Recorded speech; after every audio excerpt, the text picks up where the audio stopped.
All righty, here we go. I accidentally hit a button and was not live. I don't know what happened. It kicked me out of the broadcast studio and then came back on, and there was Rusty already on the show. So don't know what happened there. But anyway, happy holidays, everybody. My name is Scott Stanfield. I am the modern longevitarian, and I want to say thank you to my friends and colleagues over at Spirituality Gone Wild. We're doing something super special this Christmas. It's called Jolly Gone Wild. And what happens is if you're alone this holiday season or want to connect with the creators, we're going to have a 12-hour Zoom that you can tap into. And each one of the volunteers of the Spirituality Gone Wild co-creators that are just like me, it's going to be hosted mainly by Steve Weber from American Gumption Morning Show is going to host it. We're going to run this for 12 hours. And we're going to have it where you can tune in, tap in. It's not going to be a live broadcast like this. It's going to be a Zoom where people can come in and we'll just chat, talk about things. My segment is going to be on connection, which is one of the pillars of being a modern longevitarian. So I just want to encourage you that if you find yourself a little lonely or want to connect with people at Spirituality Gone Wild, to tune into the Jolly Gone Wild. I'll be posting about this. There'll be even a link in the show notes for this as we get it tidied up after it's over with today. But I also want to talk about one of my favorite things, and it's actually mined here in Utah. And I just put a link in the LinkedIn and also in my Modern Longevitarian page. And this is for real salt. It's mined in Redmond, Utah, and it is a super cool salt. This now it doesn't have iodine added to it because it's not overly processed.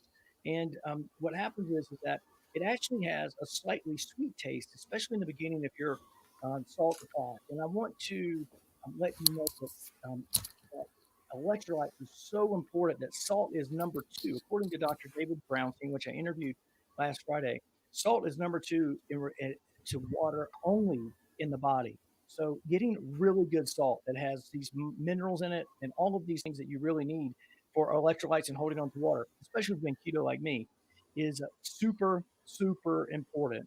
So I want to get that across to you today and say there's a link where you can go and you can check out the products they have. They have this new product. It's like a keto style electrolyte called Relight. I love their raspberry. Is one of my favorite things on the whole planet. And so go check that out. Well, without any further ado, I'm going to go ahead and bring Rusty on. We're going to talk about how the connection today or the connection between oxidative stress, aging, and disease. And we're really going to dig into that and how you can potentially biohack that. So here we go. Rusty, welcome to the show. Thanks, Scott. You're welcome. So how's the weather in Hawaii today? Well, the sun is just coming up here, and it looks like another beautiful day. Yeah. No one feels sorry for us here in the wintertime. No. When I had to go out to the store the other day, and it was 27 degrees. I was like, I wonder how Rusty's doing today, right? Yeah, at wintertime we put socks on, our feet, and still have shorts. Right. Yeah, that's how we tell. When I lived in California, it was a very confusing thing. And even my favorite band, Hootie and the Blowfish, they have a song called Miss California, and it said she was wearing a sweater and shorts, and I couldn't tell if she was hot or cold, right? Because I'm from South Carolina, and I grew up with 100% humidity, over 100 degrees, especially in July. And so I grew up on the hot side of things, but I totally get it. So anyway, you're originally from California, correct? Yes, I am. Yeah, awesome. And then you just you moved to Hawaii, and you've been practicing. You're a physical therapist. I'm retired now, but I was practicing. I moved here in '94. Mm-hmm. Wished I'd moved here a long time ago. I met people here that they'll have their honeymoon here, and they'll come back 20, 30 years later and retire here. Mm. If I'd have had my honeymoon here, I'd have moved here the next week. I mean, right. I'd have gone home to get my bags. Yeah. Right. Or, hey, can somebody send my stuff? I'm not coming back. Right. Right. Yeah. Exactly. Just pay somebody to pack it up and do that. I lived in the Caribbean for a couple of years and on St. Croix. I don't think we've talked about that yet. So I totally understand what you're talking about. We actually visited Hawaii. We've been there. So it's a super cool place. So let's talk about, let's just dig into it. So how long were you a physical therapist before you retired, and talk about your practice a little bit? About 40 years. Wow. And I had a private practice in California, actually 2. and then I sold them, moved here, didn't open up a private practice right away, but the economy here is pretty hard to manage. I was on a school PT, and I wasn't doing very well financially. And then I said, I'm going to another practice. So I did, and then that got us into better than survival mode. Right. And I did that since 2002 till just July last year. I retired. Well, awesome.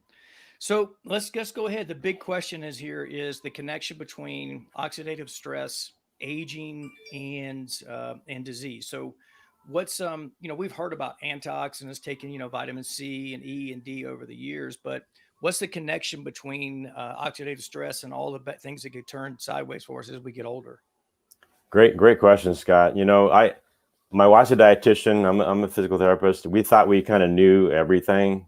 I think I told you the story already, Scott. When I was 15, I was a freshman in high school, and I was at a 10th grade school. I thought it was God's gift to athleticism. And we had this ancient 30-year-old teacher who came in as our teacher, and he got us running, 5 miles every Friday. And one of these Fridays, he goes, guys, I'm going to run back a little faster than you guys can go, and I'll meet you back at the gym. We're going, yeah, right. I mean, he was 30, right? Right. And I could throw the ball farther and faster than my dad at 10 years old. So, I thought 30's over the hill. Well, he totally blasted us all the way back. And so I've always been interested in health and all that. So when this concept of oxidative stress came in, my ears are perked because I really want to hear what's going on. And my wife and I were taking an antioxidant product that got rid of 100,000 free radicals. So one direct antioxidant molecule can take out one free radical, one and done, okay? I found out there's an average about 300 sextillion that bombard our cells every day.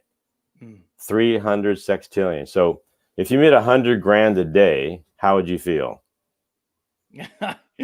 Pretty good. Yeah. But the cost is 300 sextillion. Right. So you're deficit spending, just like our government. Right. And so oxidative stress was a huge factor. In fact, if you talk to a biochemist, they would tell you essentially aging is oxidative stress. So whatever free radical can attack your cells, whatever it does that damage, that's aging essentially. Right. It basically the way I heard it explained is it creates a little scar when it attacks it, right? And then those scars can get bigger and may turn into something like cancer or something like that as it really kind of manifests that way. So, our body produces, I know our liver produces glutathione. So there's ways that you can, activate these pathways. And so what have you seen that works in terms of like increasing our body's production of antioxidants to fight this oxidative stress? Yeah, that is the key, Scott, is really turning on our own endogenous, we call them, enzymes. And one of those is superoxide dismutase, another is catalase, and then like you mentioned, glutathione, the mother of all antioxidants. Right. My wife and I had been looking into taking NAC and some other things to try to help our bodies, making glutathione. We found out that we can actually activate through nutrigenomics the genes. There's actually 5 genes in their survival gene bracket that actually are coded for making glutathione. Okay. And so we're able to turn those on. So in 1994, Japanese scientists discovered a messenger protein. They called it nuclear factor 2, or NRF2 for short, NRF2. Mm-hmm. And it was just a messenger pathway. A little protein goes into the nucleus and targets the antioxidant response area in the genome. And that, in a sense, turns on those genes that make those enzymes, in a sense, kind of like when you were a small child. Right. That turned me on. Yeah, that turns me on too. Someone who talks about, living life as a modern longevitarian, right? How can we turn those pathways on? Because, especially if you're someone like me, right? My story is and is well documented here on the podcast and on my website and all of those things, that both of my parents got cancer. They were age 55, right? And they're both still around. They're survivors, right? My dad, had to go. He's a couple years older, so these were a couple years apart that this happened. But they were both 55 years old. Dad had to go through chemo, had to have surgery, prostate removed. Mom was different, but she had to have a hysterectomy because she had uterine cancer, which is one of the fastest growing Yeah, ones. sorry to hear that. And so, well, for the link that I had put together, right, was and this may be in combination with it, was the importance of iodine, because those are glandular pieces that we're so deficient on iodine in our diets. And so I've been, last week was really kind of the iodine week. I talked about my experience in taking iodine and those type of things, which is super cool. And this week, or over the last week or 10 days, I've been doing a candida cleanse. And so I'm itchy all over, and I think I'm going through some little detox things like that. So it's like I need to open some more detox pathways, because it's all kind of bottling up in me right now. So yeah, I've been kind of scratchy all over, but it's been a cool experience to go through this, die off symptoms. But back to what we're talking about really is, when I look at like my heritage, right? My mom's mom had lupus for 13 years before she passed away. Now, she was in her 70s when she passed away, but she had lupus. Then you go to my dad's side. My dad's dad had cancer and passed away at age 62. And so he must have gotten, some sort of prostate cancer, Right. or cancer that moved to bone cancer, and it wasn't diagnosed and caught early like it was with my dad. My dad's mom had type 2 diabetes. She smoked, and so she had lung cancer and that type of stuff. And then my dad's best friends, right? So this is where I really started figuring out, like, is what we put on it in our body, because it's a cultural, environmental thing. And I was putting these pieces together before I ever had heard of Bruce Lipton and epigenetics, right? And that type of stuff. Where my dad's, which was my uncle, but it was by marriage, right? So my dad's brother-in-law diagnosed cancer, 54, 55 years old, passed away just 60 in a couple months. My dad's two other best friends, one prostate cancer, passed away. The other colon cancer, passed away. And so the only common thing I could see with all of them is that, long term, was living in South Carolina and eating the southern version of the standard American diet, which has got a slightly more fried food and a little bit more pulled pork barbecue, especially in Columbia, South Carolina, where we're from. And so I saw that connection. I'm like, okay, how can I make these changes? But what you're talking about, this NRF2 or NRF2 pathway, is like next level stuff, because that's not just going, hey, I'm going to stop eating pulled pork and I'm going to be a vegetarian or vegan and cut out this and that, and I'm going to now intermittent fast or those type of things, because those could send some similar signals, especially when you get into autophagy and cleaning up bad cells and that type of stuff. But so tell me what really happens with this NRF2 pathway, and what is really going on to impact lower disease and increase our health span, really. Yeah. So let me just digress just for a second. So you mentioned your father, and your mother. My dad was even though he wasn't in great shape and he never worked out, didn't exercise, wasn't focusing on health, he just had a constitution that was like energy and strong. I mean, he would go on mission trips and outwork people that were 20 years younger than him. And at 75, he loved rafting. Okay, whitewater rafting. My sister took him on this trip, and he was always the guy that was like, let's do another run, until dark, right? Right. And he did one run and he's just tired. My sister says, hey, Dad, you want to do another run? He goes, I think I just need to take a nap. And she knew something's wrong. And within just a month or so, they finally diagnosed him with amyloidosis. I'd never heard of it. I did some research into it.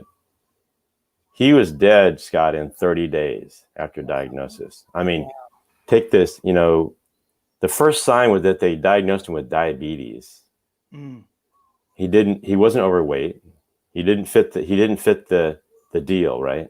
Amyloidosis is like an amyloid protein that basically plugs every organ, every vessel to your organ. And so you just have organ shutdown all at the same time. And the different doctors, the nephrologist looking here, the cardiologist looking here, and everyone looking here. And finally, a nurse practitioner says, hey, guys, we got this unusually healthy man, was never taking any medication, didn't have any health issues. All of a sudden, his body's crashing. you're looking in the wrong place. And they finally did a blood test, found out it was amyloidosis.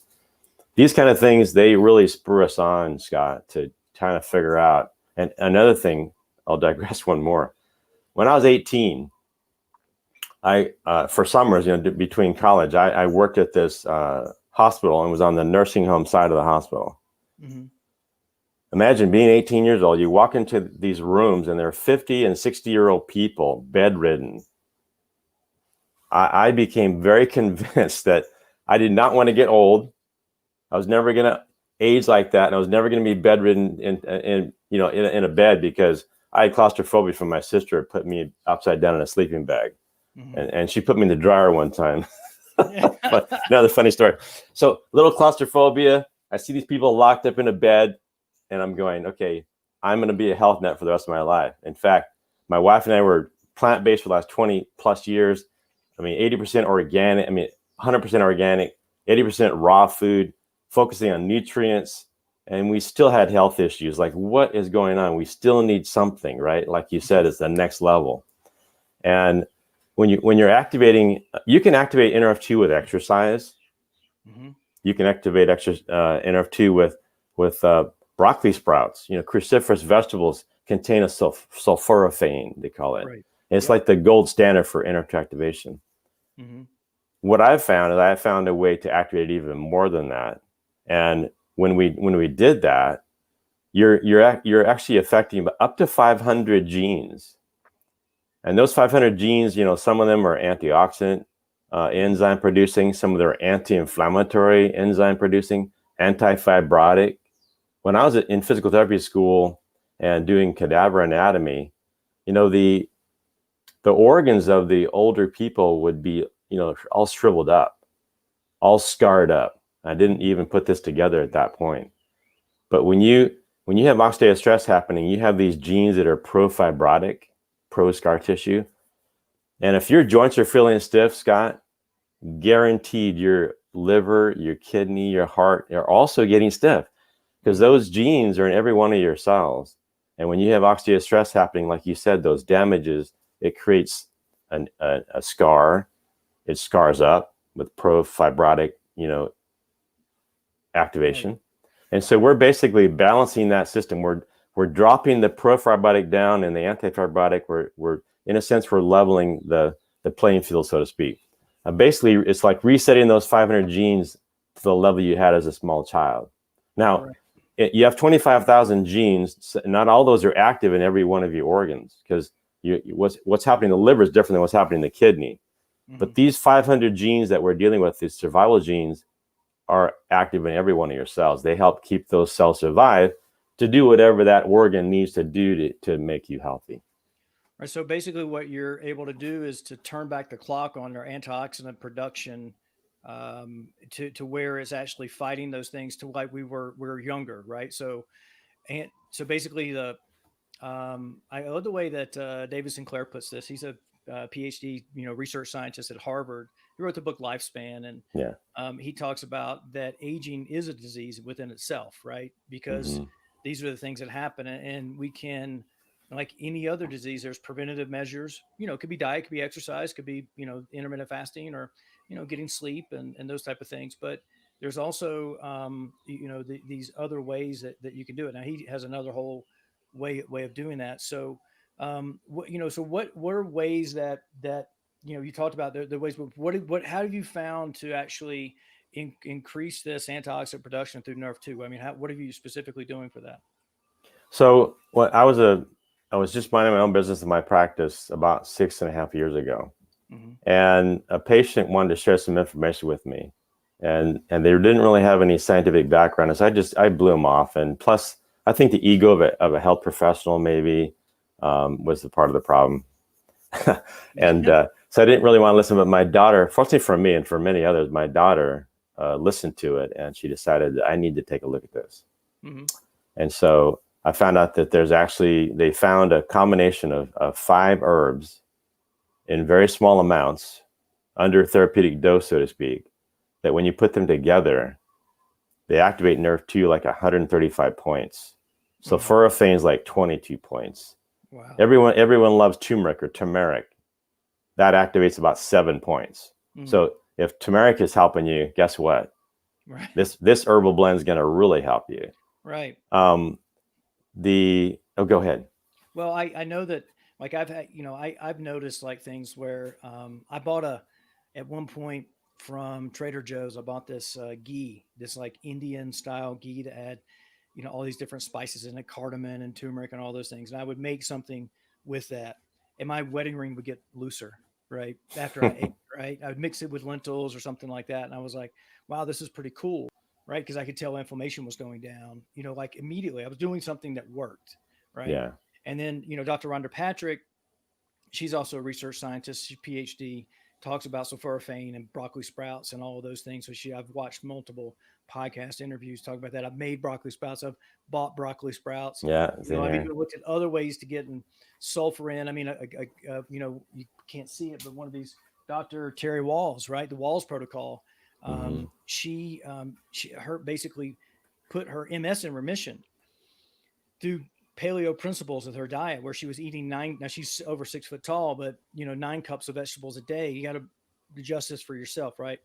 And three of those cups, or a third of the vegetables she was eating, was sulfur based, right? So she was doing this same thing by eating these sulfur based vegetables, and bright colored, and then also leafy green. So those were the three categories that she broke this into, where she was eating, like wild caught or grass fed protein. So these paleo principles, because she's a doctor, she's an MD, and she went to the dietitians. Your wife's a dietitian. Yeah. I was director of food and beverage at a hospital. I had PhD dietitians reporting to me, and I asked them tons of questions. And this is actually, I was age 40 and I lost 40 pounds, and I was asking them tons of questions. And they thought I was crazy because I was going into intermittent fasting and doing that type of stuff, right? And she knew calorie restriction was good, but it was always the advice was a wide variety of foods, right? It was always kind of the advice to get, right? Yeah. I would get. And so, but a really interesting thing is like putting this, sulforaphane, as which, like you said, is the gold standard everybody talks about. And this is, over 10 times more productive than that. Yeah. So if sulforaphane's helping you, guess what? This is really going to help you. Like, for example, for me, I was 57 when I first started taking this. Okay. I hadn't admitted to my wife yet, but I was getting older, Scott. I was feeling stiff in the morning, especially on a Wednesday morning. Every Tuesday, and I swim. I've been a triathlete for many years. I swim 3 days a week. I lift weights twice a week. I run. I was playing basketball on Tuesday nights with a bunch of young kids. I call them, like the oldest was 30, and the mean was probably 20, 25. And I'm the old guy out there. I'm in great shape, so I could actually run with them, stay with them. Actually, they'd get tired before I would. Right. But in the morning, I felt like a train wreck. And I was remembering back, like, I did not want to get old. I didn't want to get old. I wasn't even admitting it to my wife. And the 15th day, I woke up as a Wednesday morning, and we have winter here. Like I said, we have to put socks on. Right. So I bent over to put the socks on, Scott, and I stood right back up again. And I bent over. I did it 3 times in a row. I was thinking, am I having an out of body experience? I looked back. Am I still in the bed? I'm not. And it's been that way ever since. Unless I have an injury, I don't wake up stiff. And I'm thinking, okay, if I'm not waking up stiff in my body, guess what my organs are doing? Right. They're getting less stiff. So. Right. And stiffness is basically inflammation, right? Like imagine you're in a spaceship. Okay, and you're in outer space, and you got 306 trillion asteroids coming your way. Right. Every single one of those that hits your spaceship is going to cause a scar. Right. And inflammation is the answer to a scar. And that chronic inflammation, well, we all know that inflammation is the root, right, of all disease. Right. Chronic inflammation. Well, guess what causes chronic inflammation? Oxidative stress. So we're at the root of the root. Right. Yeah. Exactly. That's that's amazing. So is there any connection between like toxin overload and oxidative stress and disease that you've seen that this has been able to help as well? Yes. Well, in fact, I looked up on PubMed this morning. It's the Library of Medicine at National Institute of Health. 244,424 studies linking oxidative stress to the known chronic diseases. On NRF2, there's 17,317 studies on NRF2, and most of them have been since 2009 and up. And you remind me of the question? Well, it's about connection between toxin overload and NFR2 and oxidative stress, right? So when they did a study that showed that activating this pathway can turn on glutathione production. And glutathione, as you know, and as you re-energize that glutathione, it takes out toxins, re-energizes, takes out toxins, re-energizes, takes out toxins. So getting that glutathione, I mean, my wife was having some health issues, and I can't say diseases because we can't make claims, but her rhythm was off, and her heart rhythm was off. She was having,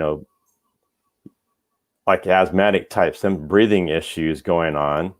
And in 3 weeks of activating, those issues just kind of disappeared.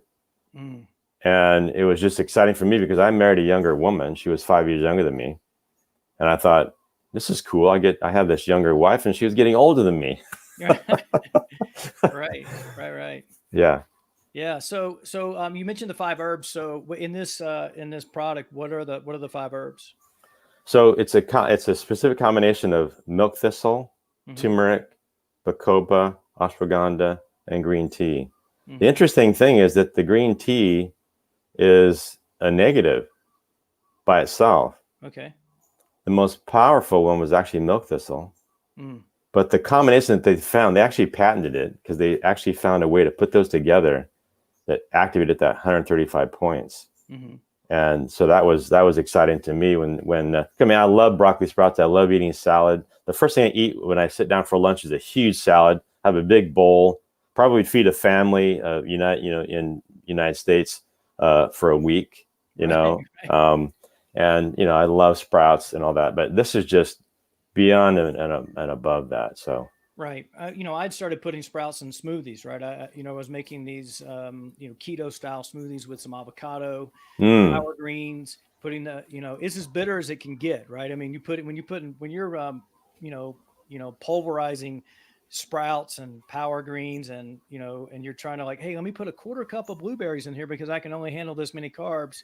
You're definitely like going, what can I do to make this actually taste okay to get this down, right? And so you're like, doing that. So, and I'm a firm believer that and this is why the word modern is in this brand, in this business, on this show, all these different things, is because we are combating different things than our predecessors, ancestors ever did, right? When you look to the blue zones, and someone who maybe, over 100 years old, things like glyphosate were never introduced in their life until they were probably 60, 70, maybe 80 years old, right? It's like, or if at all at this point, depending on what part of the world they live in, right? And so we have to combat these things in a different way than and activate those to get that, because heck, I'd like to get past 62, right? I'd like to get past 72, and I'm not sitting here saying, hey, I want to, like Dave Asprey, I want to be 180, or, Tom Bilyeu, I want to live forever, those type of things. I want to be strong for longer, not strong and linger. Right? You want a health span. Not a lifespan. Health exactly, span. Right. So I think what happens is I'm saying I want to increase health span and be strong for longer. And that's the website, strongforlonger.com. It'll take you to Modern Longevitarian in an effort to, to maybe extend lifespan, but I want to live life to the fullest, right? I want to have this micro approach, live for the day, carpe diem type thing, and with an eye on the macro as well, right? Yeah. I don't want to go, hey, I'm going to have burger and fries every day, and I'm living in the moment, and I'm seizing the day, right? And forget about what's happening tomorrow, right? I really want to focus on both of those. So right. So at some point, we're got a little bit of the hare, but we also got a big piece of the tortoise in this race, right? To do those type of things. But I love how you were able to flip this around and able to have great Wednesday mornings, right? Playing basketball. And are you still playing ball with the young kids now? Are you still doing that? What I do now is they kind of quit doing that. I play ultimate frisbee now. Okay. And so I'm the oldest guy on the team. I'm like the team mascot. I'm 63. out there running, diving on the field still to catch the Frisbee. Always, one always the athlete, right? Going for it. Yeah, one thing that really inspired me is I was 29, Scott, and I was going to do my first triathlon. Mm-hmm. And I'm always been a good swimmer. I swam in college, and actually I swam fast enough. I was looking at the trial times. I actually swam fast enough to maybe even think about moving on with it. And then I thought, I was in Loma Linda, one of those blue zones, right? I'm at Loma Linda University, right? And I'm just swimming for exercise. And I just thought, I'm going to time myself. And I was like right there. They were doing time trials at that time. And I thought, should I just like quit this career thing, PT, and take a break and I thought, you know what, that's just a short-term thing. PT is long-term. Mm-hmm. And I made the logical decision, let's say. Right. But here I was, 29, living in Northern California, my first triathlon. I jumped in the water. I'm out like number 3, right? I jump on my bike, which I honestly hadn't trained on very much. It was my first one. And I didn't really like cycling at that time. And this guy who's 53 years old just zips by me like I'm sitting still. Wow. I felt like I was on one of those little tiny, the old little child's bike, and he goes flying by me. I thought, well, I'll catch him on the run. So I got back on the run, and I could see him. We're getting near the finish line. I could actually see him ahead of me. Mm-hmm. I didn't catch him. He's 53 years old. They interview him on TV, and at 50 years old, he's 53. At 50 years old, his doctor friend said, "You know what? You're a heart attack waiting to happen. You're overweight. You got all these health issues. You're gonna die soon. Mm-hmm. Exercise. Start exercising." So he got into marathons. Marathons are boring for him, so he got into triathlons, and he beat me. So I trained so hard that next year on the bike. Mm-hmm. I knew I had him on the swim. I had him on the run, but the bike I trained. I went back that next year and he wasn't there. And I just kind of thank God he wasn't, because it just inspired me that this 53-year-old man could beat a 29-year-old in excellent shape. Right. And that gave me that healthspan concept, Scott. Mm-hmm. It kind of gave me that. And then one day in my office here in Kauai, a guy walks in my office. He was 70 plus. And from like the neck down, he looked like a very fit 35 or 40. I mean, very fit. He just got back from New Zealand, competing in the Ironman over there. Mm-hmm. And I just thought, you know what? I want to do the same for those younger than me and be that inspiration that can say, because when I was younger, I didn't have that. I never saw that. I was never around anyone that was older who was athletic or who was in shape, who was in good health.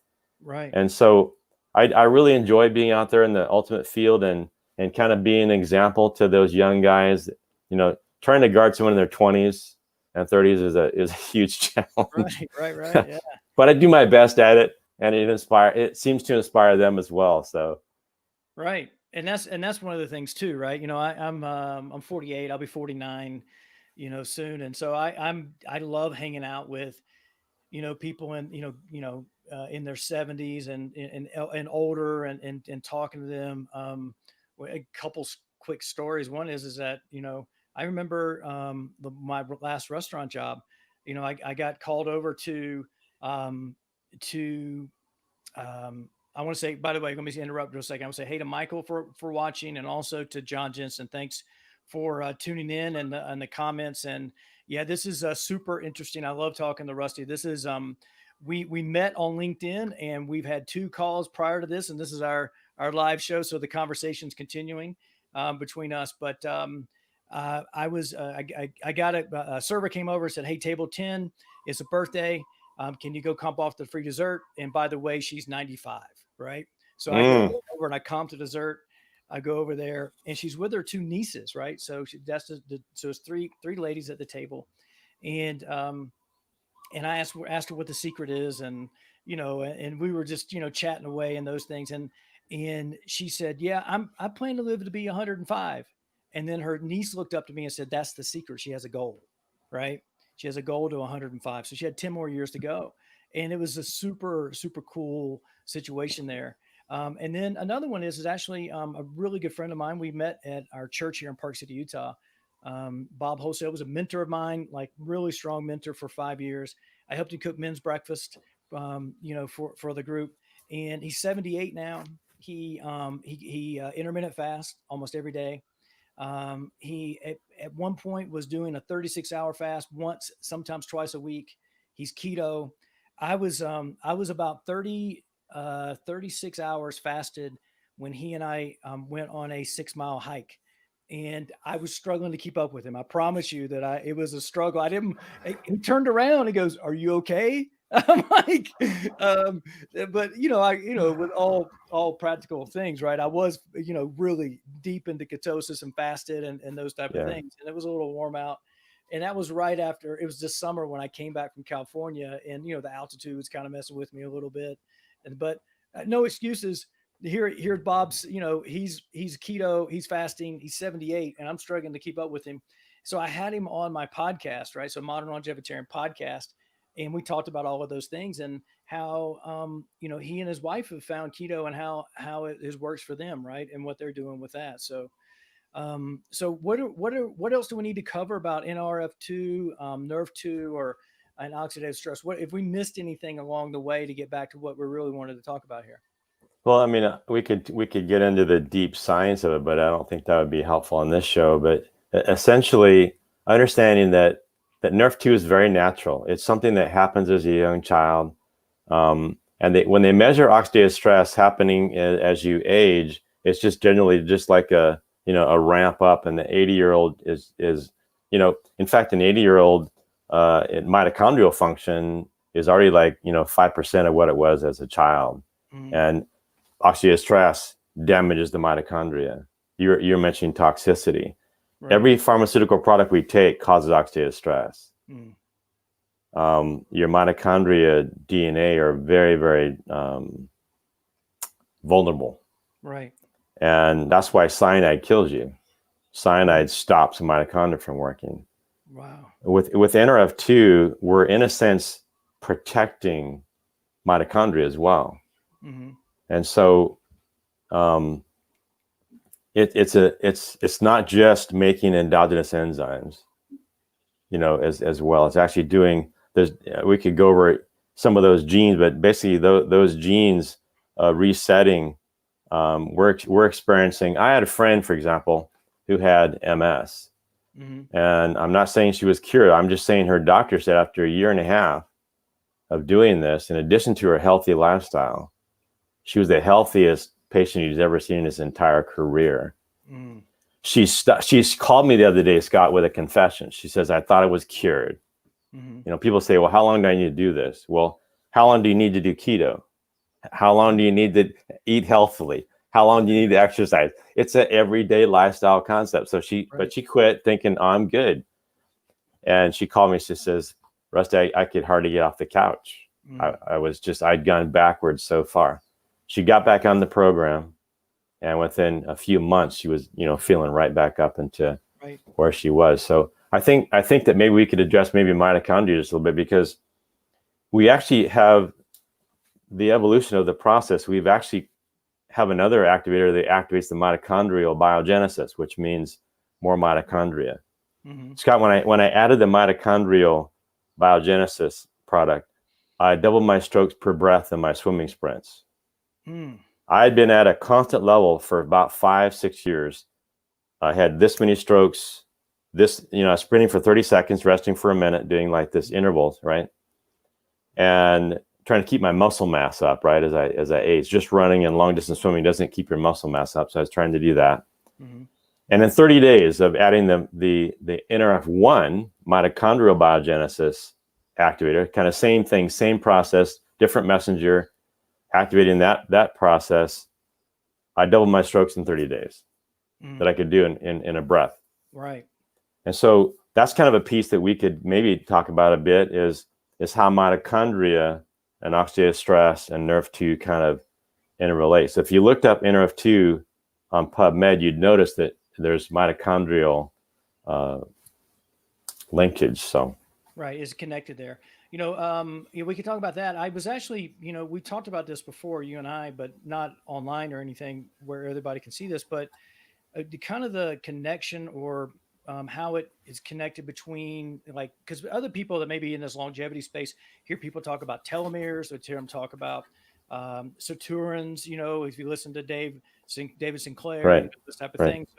So how is this, the same or different, as those other buzzwords we've heard about lengthening telomeres or, the sirtuin pathway, in NRF2, right? So what's similar with that?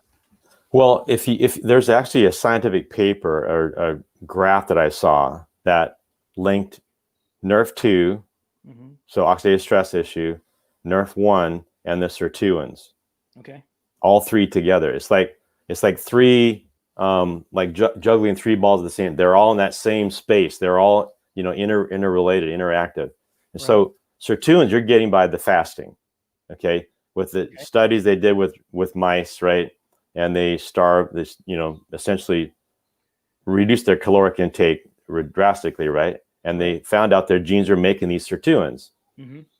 Well, those are super important. And I've been doing fasting for a long time. I did 10-day fast. I remember hiking up Sleeping Giant here in Kauai on the 10th day of the fast. I felt so light and so like I was just buzzing. I wanted to jump off the top of the mountain. I mean, it's just like I had to back up and not even look off the edge. So yeah, fasting is cool. Fasting doesn't mean you can fly. Okay. Just yeah, I had to figure that out. But I have hang glided before, so it's there, right? It's just that feeling of wanting to go.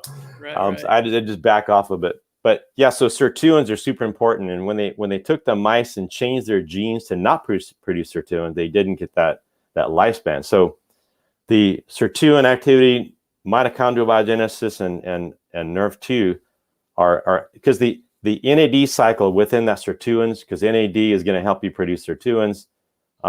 It feeds the NRF2, it feeds the NRF1. I mean, they all interrelate, and so we actually can activate genes that recycle NAD.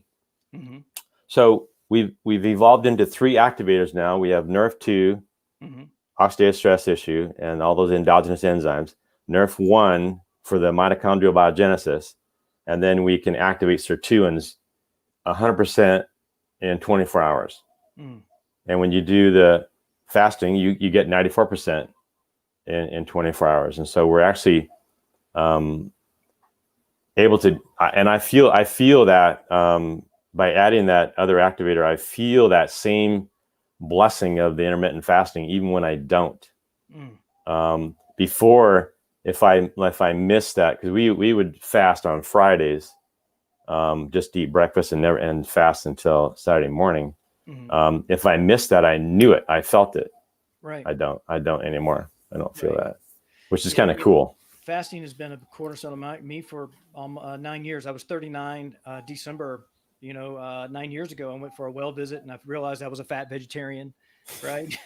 40 pounds overweight. I was like, what am I doing wrong? And and that's when I discovered intermittent fasting, and it's been a huge blessing for me. And another thing I've heard about, and we can talk migrating into mitochondrial, production and function and those type of things, was with the Wim Hof method, which I don't know if you in Hawaii, if you ever heard of Wim Hof or not. He's an Iceman, right? my son follows him. Right. So for me, it's been 5 years, but what happens is it converts white fat into brown fat, and brown fat is basically the white fat with this, super condensed mitochondrial growth, because you're trying to build energy to build, for, thorough neogenesis and those type of things. Right. So, and so those are, maybe, is that a connection there? Like maybe, what you're talking about, mitochondrial function, and there's a way you can do it naturally by, cold exposure, but you also saying you could take a supplement for that as well, right?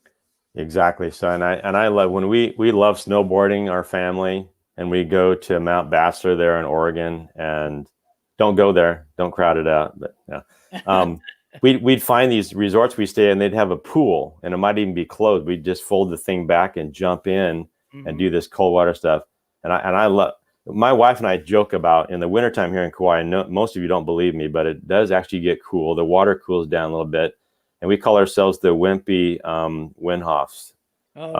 We go in, and my wife even sometimes will wear a little neoprene top because it's chilly. And I love the cool part. But yeah, activating with this activator, I'm getting much of that same benefit. I still love that cold water though. I I'll just jump in the shower and just go right on cold. But I tell you what, I love visiting Portland and other places like that, Oregon, where when in the wintertime, when I can actually just put that shower on cold and get that. But here, it's just not cold enough. Right. You're in right. Hawaii. Well, yeah, I get it. Right. I've been practicing some sort of cold shower going on 6.5 years now. And God, I can't believe it's been been this long. But and Wim Hof has been 5 of that. I didn't discover Wim Hof until I'd have been taking Scottish showers for a year and a half, and it's an absolute game changer. It's like drinking like 47 cups of coffee, right? I mean, it really is it. And so I'd taken cold showers in Southern California, and I've taken cold showers in South Carolina when I go back to visit my family. I've taken cold showers at 7,000 feet here in Park City, Utah, but none have ever been any colder than the cold showers in Estes Park, Colorado. The cold showers there, I don't know what it is, but when I worked at the Stanley Hotel, I was staying in a new wing of the hotel. And I was taking cold showers there. And Estes is a summer resort because it has the Rocky Mountain National Park there. And but the winter times, the wind blows. I mean, it was tough to do like a true Wim Hof experience there because I mean, the wind will and the snow blowing and the shade and all those things really compound all those things. So there's a connection here. We've talked about the Saturns, the mitochondria. We've got the connection with Nerve2, and how you're building synergy between those three, right? There's a confluence with this stuff, and which is, gosh, I mean, I'm even kind of struggling to put together what the next step might be or the next question would be. And this is the joys of being live, right? And it's kind of, we're swinging without a net here. While you're thinking, maybe I'll say this. Okay, so to make it simple to understand, imagine, Scott, you're in a room with a motor running and all the windows are shut. Okay. The motor is the mitochondria. Okay. You ever followed a car or the diesel truck or something that's putting out exhaust and you quickly hit the recycle on the car? Exactly. So my wife reacts to that stuff and I just hit that recycle, just reflex.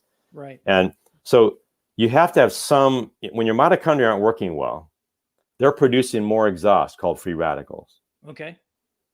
And so with Nerve2, we're actually making those enzymes to eliminate a lot of the free radicals.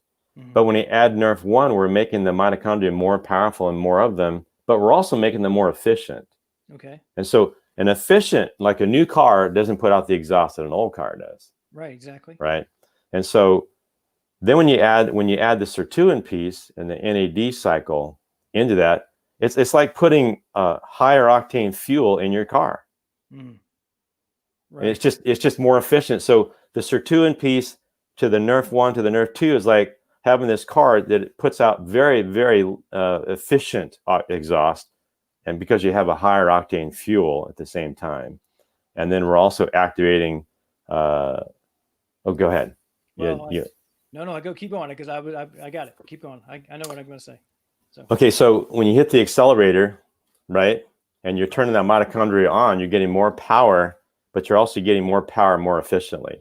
And that's why I double my strokes per breath. When I added the NAD piece, the NAD recycling gene activation, and got my sirtuins going, I increased it again, Scott, another 70%. So I'm 63 years old. I've been at the same level since I was 50 to 57. And all of a sudden, I doubled it with the Nerve2 and Nerve1. And then I went up another 70%, adding the recycling NAD gene activation that turned on the sirtuin activity. So those three are definitely, it's just making that system very efficient. Right. Well, you're speaking my language. I grew up racing go-karts. So we're talking about engine rebuilds or any of those type of things. I totally understand that because, plus we have a 1967 Jeep that we rebuilt years ago. And so when you're looking at something that's, 50, I mean, this was a, 1967 Jeep, you got to think about that's, it's a 53-year-old engine, and technology, and it's got a Buick Oddfire V6, and you got to pull the choke on it and all those type of things, right, to get it running and that type of stuff. And the exhaust on that just smells different, right? I mean, that engine was designed to run on leaded gas, right? Yeah. I mean, most people watching the show may not even know what leaded gas is because they don't even sell it anymore, right? Right. And so maybe people looking into healthspan and longevity probably know what leaded gas is, but That's true. my point is, like you could have an engine, that, a car that has, 200, 250,000 miles on it, and you crank it up, a big puff of smoke comes out. Yeah. That's because the seals around the valves have worn to the point that a little bit of oil gets into the cylinder, right? It leaks in. That smoke is boom, and that's what you're talking about. This mitochondrial inefficiency, right? They're putting out more free radicals, and Right. because our NRF2 pathway, we're not creating this what you call endogenous, right? Enzymes or antioxidants. And what people may not realize is that your vitamin C, your vitamin A, vitamin D, vitamin E that you may be taking in your multi, that's more like an exogenous, right? That's more like external. One and done. Yeah, one and done. right? And even if you're going like, hey, I'm going to take 10,000 milligrams of vitamin C with this time release thing, you're still not even coming close to what you're talking about producing internally. Yeah. Right? For example, just one enzyme, SOD, superoxide dismutase, one enzyme can take out up to 1 million free radicals per second. Wow. There's 186,400 seconds in a day. That's 186,400 million that one enzyme can take out. I mean, you can't eat enough vitamin C. You can't eat enough blueberries. You can't eat enough of those direct antioxidant, suppliers. You might even. I remember adding up so many glasses of wine, so many blueberries, so many oranges, so many vitamin C, and all together, you got maybe 4 million direct antioxidant molecules. Right. 4 million. We're talking one enzyme of SOD, 186,400 million in one day. Imagine 37 trillion cells that you have in your body. Let's just say each of those makes an enzyme called SOD. That's 37 trillion million per second.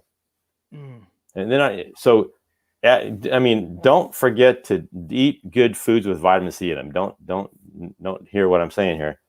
But you cannot really address the oxidative stress issue, 306 trillion, that's not how your body's made. Your body's designed to make these enzymes that actually do the majority of the heavy lifting. Right. And this goes back to what I've been saying for a long time, is that we're not going to eat our way out of this, right?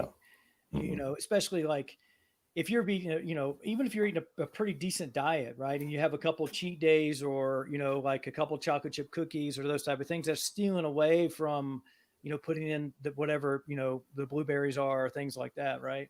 We're not going to make that up, by eating, because if you actually did the research, and you and I have done the research, right? So if you've done the research and you start going, I'm going to build a diet that checks every box, right?